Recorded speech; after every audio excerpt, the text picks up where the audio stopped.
Okay, good day to all science students. In this video lesson, we are going to discuss now the term 1, week 5 of Science 9. This is day 2. Examples of series circuits and their advantages. Okay, objectives. Identify real-life examples of series circuits such as Christmas lights, flashlights, toys, and doorbells. Appreciate the importance of proper electrical connections in the devices. Construct a simple series circuit using a battery, wires, and bulbs. Okay, for motivational activity, pwede nyo itong kantahin. The series circuit song. Okay, for unlocking difficulties, connected and aligned, that is sequential. Route where electricity flows. Okay, path. Opposition to current flow. Resistance. Finding and fixing a problem. Okay, that is troubleshooting. Not working properly. Okay, faulty. Closed path for electricity, that is circuit. Okay, examples of series circuits. Ayan, if one bulb burns out, all lights turn off. Yan yung pong design ng old Christmas lights. Pag may isang nasira dyan na bulb, lahat hindi nagagana.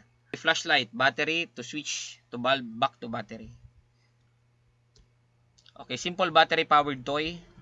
When the battery is removed, the toy stops working. The doorbell circuit, pressing the switch completes the single path. Why do all bulbs turn off? Because the circuit has only one path sa series. If one bulb breaks, the path becomes open. Current cannot flow. All components stop working. So, advantages of series circuit. Ano ba yung advantages naman? So, simplicity in design. Series circuits are simple to build because number 1, components are connected in a straight line. Fewer wires are needed, so matipid sa wire. Easy to understand. This makes them ideal for basic electronics learning or simple devices. Okay, easy troubleshooting because components are connected sequentially.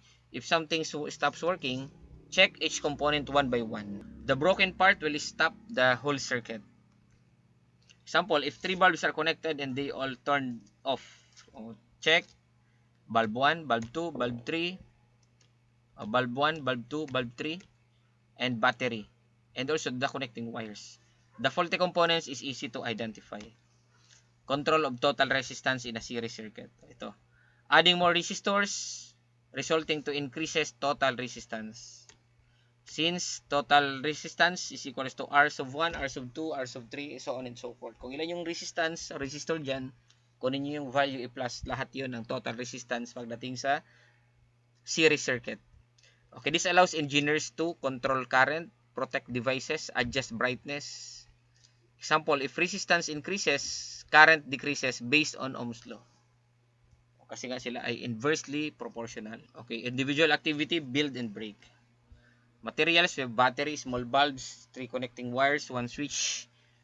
Okay, students will construct a simple series circuit. Show the teacher that both bulbs light up. Okay, part B, investigating students' will. Loosen or remove one bulb, observe what happens, explain why all bulbs turned off.